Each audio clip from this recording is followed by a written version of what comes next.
what's up? This is DeMarcus Callis, and today I'm here to talk to you about my project, Lysistrata. Josh couldn't be here today due to the fact that he is... What are you doing? I'm doing our project. You're gonna do our project without me? In my part? You know what? Just move over. Just move over, okay? So, this is our project, Lysistrata. Josh, it's down there. It's Lysistrata, okay? So first we're gonna start out with setting. The setting will be in 1860s London, England. Now why this here is because this was a peak of the Industrial Revolution, which is the point in time our play is focused on. Here is a picture, which will be the background to Lysistrata. It's a giant steel mill with 4 smokestacks blowing black smoke. I thought we were gonna put this in digitally into the video. What's with this printed carbon copy? I didn't have time to put it into the video, Josh.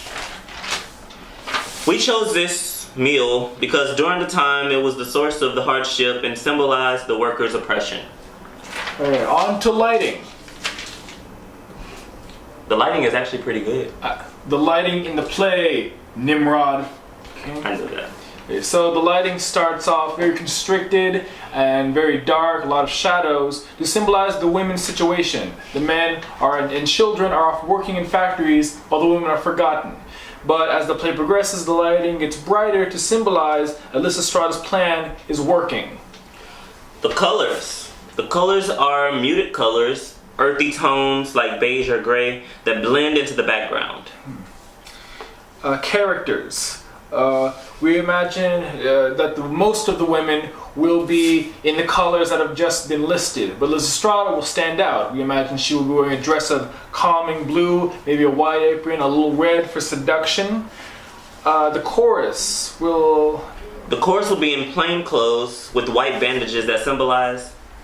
What do they symbolize? It symbolizes they're there as a reminder of the wounds that the workers have sustained in the factory, and they're a way for the audience to sympathize with the chorus. Okay. The magistrate. He's going to be in all black, and that's going to symbolize that he's the antagonist with the long staff that he has.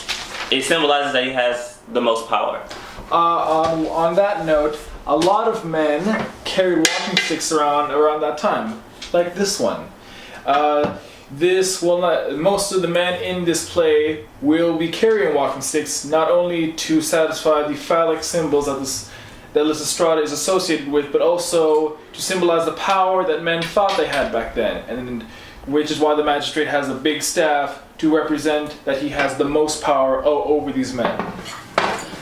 Since we don't have any visuals right now, thanks Angelina.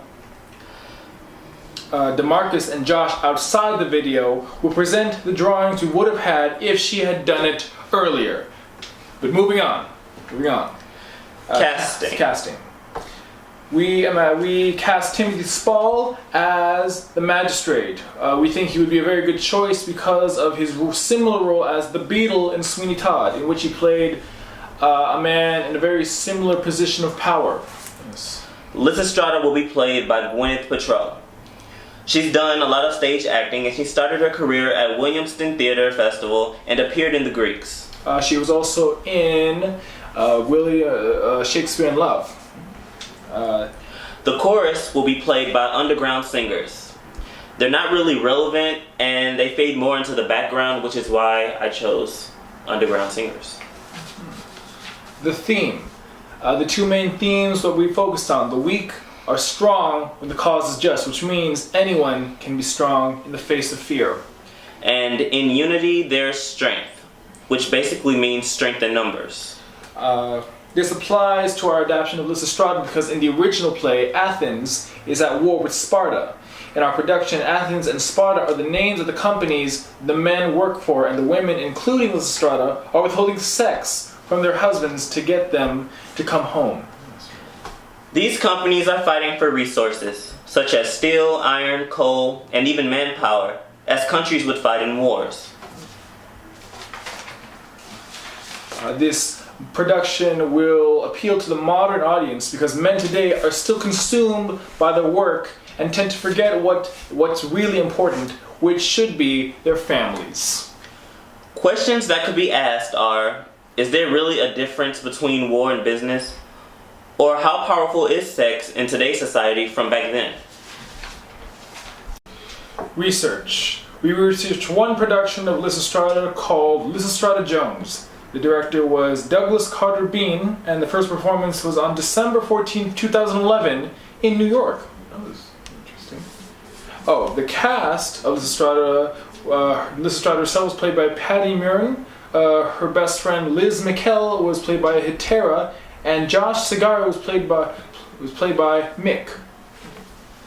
The story took place in the 21st century, and the plot of this modern tale is about a high school basketball team, 8th and University, that has been losing for 30 years. So their cheerleader girlfriends refuse to have sex with them until they won a game. Oh, that's explicit.